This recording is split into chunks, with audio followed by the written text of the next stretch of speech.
नमस्कार मित्रों, मेरा नाम है Rahul Chiman Bhai Mehta. Right to recall party हम भारत में कुछ 200 कानून लाना चाहते हैं। Right to recall, jury system, धन वापसी, जीएसटी हटाना, जीएसटी खत्म करना, उसकी जगह खाली जमीन कर, संपत्ति कर शुरू करना। इस तरह से 200 अलग अलग कानून है। बांग्लादेशी घुसपैठियों को निकालना, भारत के मंदिरों पर से सरकार का नियंत्रण खत्म करना, गोरक्षा कैसे हो सके उसके लिए कानून लाना, जो है धन वापसी का कानून। धन वापसी यानी क्या? भारत में जितने खनिज है उस खनिज से कहीं रॉयल्टी ली जाती है, कहीं नहीं ली जाती। तो पहले वो रॉयल्टी सुधारनी है। जैसे कि टाटा के पास एक कोयले की खान है, भारत की सबसे अच्छी कोयले की खान है झारखंड में, टाटा के पास। उस पे वो रॉयल्टी कितनी देते हैं? साल का प्रति एकड़ 1 रुपया। उस कोयले से रॉयल्टी आ सकती है 3000 रुपया से 12000 रुपया टन। कितना अच्छा कोयला है, स्टील के लिए काम आता है। जिस कोयले का उपयोग स्टील बनाने के लिए होता है वो बहुत ही अच्छा कोयला होना चाहिए, तभी वो स्टील बनाने के काम आ सकता है। इसी तरह से बहुत सारी खाने अलग अलग लोगों के पास है, कुछ जिंदाल के पास, कुछ इसके पास, कुछ उसके पास। नाम गिनाते जाऊंगा 24 घंटे निकल जाएंगे।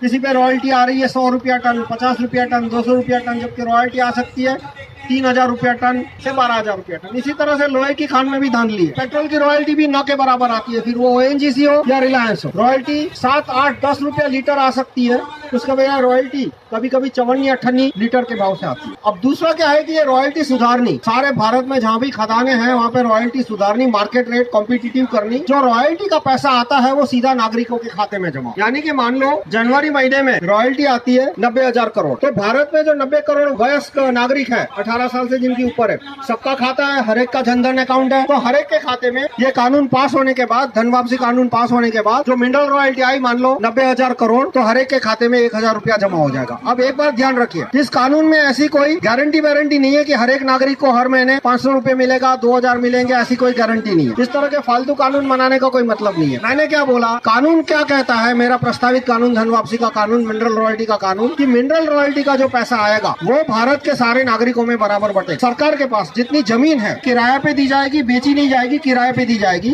कॉम्पिटिटिव मार्केट रेट से, ओपन ऑक्शन से, और जो किराया आएगा वो भी सीधा नागरिकों के खाते में जमा हो। तो इससे क्या है कि जमीन के दाम गिरेंगे, गरीबी कम होगी। इस तरह से काफी सारे फायदे हैं। तो ये एक कानून लाना वो मेरा और राइट टू रिकॉल पार्टी का सबसे इम्पोर्टेंट मकसद है। दूसरा, जीएसटी खत्म करना, उसकी जगह खाली जमीन पे टैक्स लेना। भारत में, बॉम्बे में कुछ 40-50% लोग झोपड़े में रह रहे हैं। खुद तो झोपड़े भी नहीं, फुटपाथ पे सोते हैं। दिल्ली में भी, पूरे भारत की किसी भी सिटी में देख लीजिए 40-50% लोग झोपड़े में रहते हैं, कुछ फुटपाथ पे सोते हैं। और उसी बॉम्बे में अकेले गोदरेज के पास 13 करोड़ स्क्वायर फुट जमीन है। उस एक आदमी के पास, एक परिवार के पास 13 करोड़ स्क्वायर फुट जमीन है, और उस जमीन पे वो टैक्स कितना देते हैं? साल का 13 रुपया भी नहीं। आपके पास घर होगा, दुकान होगी, मान लो करोड़ रुपए की दुकान होगी, तो आपको टैक्स आता होगा शायद कम से कम 50,000 तो टैक्स आता ही होगा, 30-40,000, 50,000 तक का टैक्स आता होगा। महाशय के पास 13 करोड़ स्क्वायर फुट जमीन है और 13 रुपए भी टैक्स नहीं आता।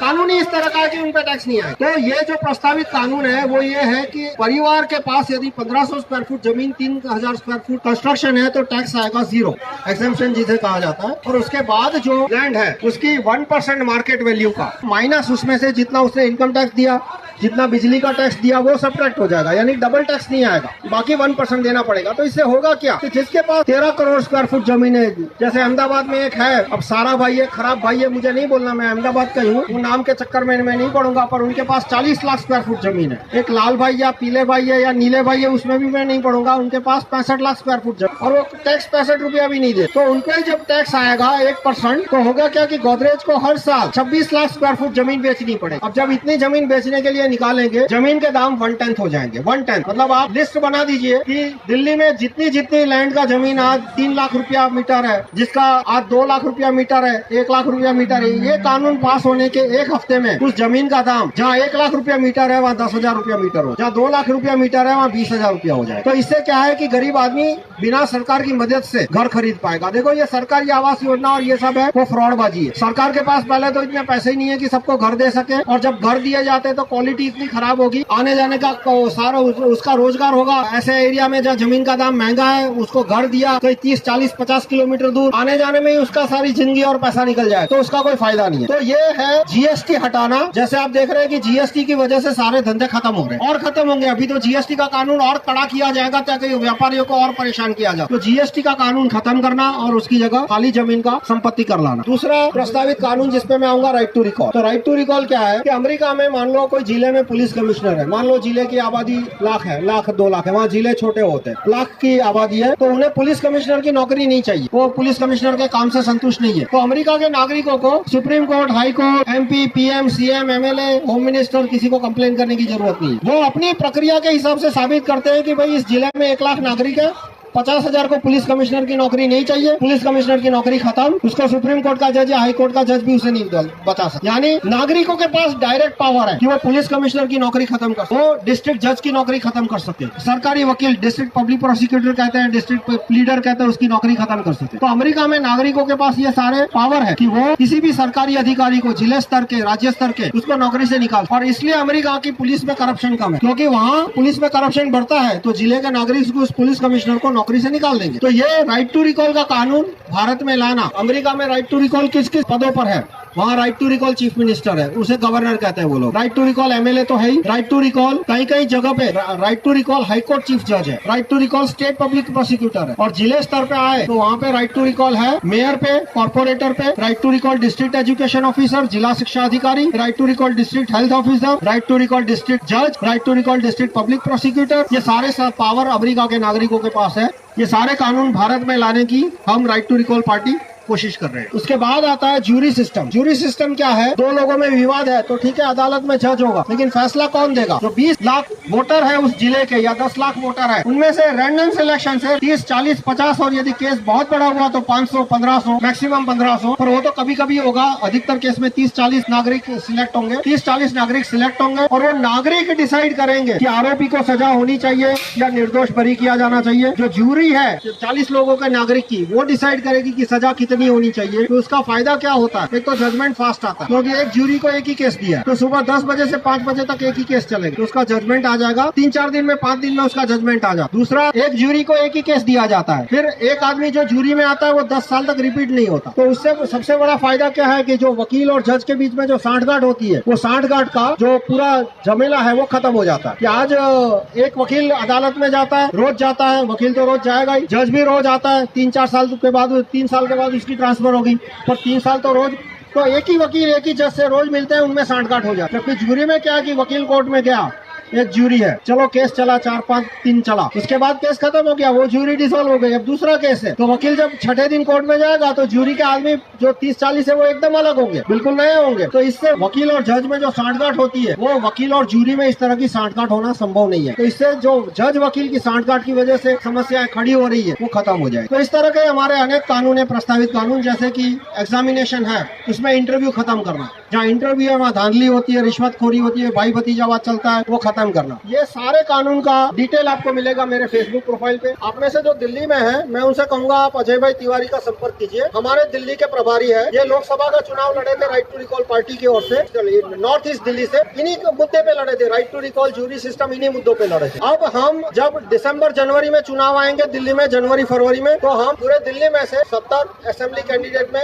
उम्मीदवार खड़े करेंगे इसी मुद्दे पे कि दिल्ली में right to recall chief minister होना चाहिए, राइट टू रिकॉल MLA होना चाहिए, राइट टू रिकॉल डिस्ट्रिक्ट जज, right to recall district police commissioner. इनमें से कुछ कुछ सत्ता है, जैसे right to recall district education officer है राज्य सरकार के पास, कुछ कुछ के लिए केंद्र सरकार के पास जाना पड़ेगा। तो जो 70 उम्मीदवार हमें डिसाइड करने हैं, उसकी काफी हद तक जिम्मेदारी मैंने अजय भाई पे सौंपी है। तो ये हमारे दिल्ली के प्रभारी है, राइट टू रिकॉल का पूरा उनको इन्फॉर्मेशन है। फिर ये कैंपेन किस तरह से चलाना है कि भाई आपको जो जो कानून चाहिए, आपको उसकी चिट्ठी प्रधानमंत्री को लिखनी है और उस चिट्ठी की जेरोक्स आपको अपने रजिस्टर में रखनी। ये प्रस्तावित कानून है रेडो REDO, ये है right to recall district officer, जिसमें आएगा राइट टू रिकॉल जिला शिक्षण अधिकारी, जिला हेल्थ ऑफिसर, जिला चिकित्सक अधिकारी, जिला जज, यदि जिला पुलिस कमिश्नर, इनको नौकरी से निकालना हो नागरिकों को, तो ये 4 पेज गैजेट में छप जाए राजपत्र में। ये राजपत्र का एक सैंपल है, ये राजपत्र का सैंपल है। तो ये राजपत्र में छपवाना है, ये लेटर आपको PM CM दोनों को लिखना है। तो ये लेटर ऐसा नहीं है कि लेटर लिख के भूल गए, आपने जो भी लेटर लिखा आपको उसकी एक जेरोक्स निकाल के रखनी है। देखिए लेटर मैंने अभी तक इसीलिए नहीं भेजा क्योंकि पहली इस मीटिंग में दिखाना चाहता था। आपने लेटर लिखा, लेटर की जेरोक्स अपने पास रखनी है, पास रखने के बाद उसे रजिस्टर में चिपकानी के पास एक ऐसा रजिस्टर रखना होगा आपको, और आपने जो लेटर लिखा ये लेटर तो आपने पोस्ट कर दिया, लेकिन ये जो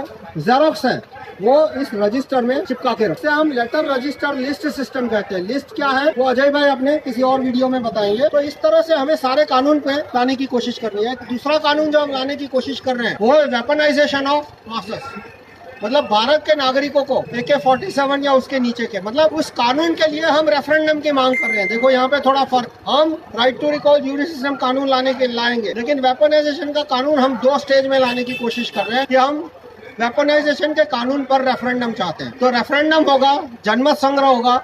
जनमत संग्रह में यदि मान लो 51% वोट मिल जाते हैं, यहाँ भाई नागरिकों को हथियार रखने की छूट होनी चाहिए, तो इसके बाद नागरिक अपने घर पे AK-47 या उसके नीचे के हथियार रख सकेंगे। अब आपको ये बात जान के ताज्जुब होगा कि अमेरिका में टेक्सास राज्य है, वहाँ पे 80% लोगों के पास अपने घरों में बंदूक है, 80% लोगों के पास अपने घरों में बंदूक है। स्विट्जरलैंड में कानून है कि हर एक नागरिक जिसकी उम्र 25 से 45 साल तक है उसके घर में बंदूक होना कंपलसरी है। बंदूक और 24 गोलियां, ये 24 गोलियां मैं अपनी जेब से नहीं निकाल रहा हूं, उनके कानून में लिखा है। स्विट्जरलैंड में कानून है कि हर एक नागरिक के घर बंदूक होना जरूरी है, 24 गोलियां होना जरूरी है। यदि उसके घर पे कभी कभी रैंडम सर्च होती है और उसके घर पे यदि बंदूक नहीं है तो उसे सजा होती है। और स्विट्जरलैंड में मर्डर रेट भारत से भी कम है। भारत में बंदूकें नहीं है तो भी इतना मर्डर रेट है। तो नागरिकों के पास बंदूकें होगी तो उससे जो इमरजेंसी के समय जो अत्याचार हुए थे वो अत्याचार होने की संभावना कम हो जाएगी। दूसरा, आप देखिए कि यदि पाकिस्तान को चीन या अमेरिका से बड़े पैमाने के हथियार मिलते हैं, काफी मुश्किलें हमारी बढ़ सकती, हो सकता है भारत की सेना को बहुत बड़ा नुकसान हो। तो ऐसे समय पे यदि भारत के हर एक नागरिकों के पास बंदूक है तो नागरिकों की रक्षा हो पाएगी। इसलिए हर एक नागरिक के पास बंदूक हो, इस प्रकार का कानून लाने के लिए हम रेफरेंडम की मांग करेंगे। तो इस तरह से हम भारत में कई कानून लाना चाहते हैं। Right to recall, jury system. Rashtriya Hindu board से क्या होगा कि सरकार के ने जितने मंदिर हथिया के रखे हैं उन सब पे सरकार का नियंत्रण खत्म होगा। फिर ज्यूरी सिस्टम और सबसे इम्पोर्टेंट कानून जिसे मैं सबसे इम्पोर्टेंट मानता हूँ, धन वापसी यानी कि जो खनिज रॉयल्टी है और सरकार की जमीन का किराया वो सीधा नागरिकों के खाते में जमा होगा।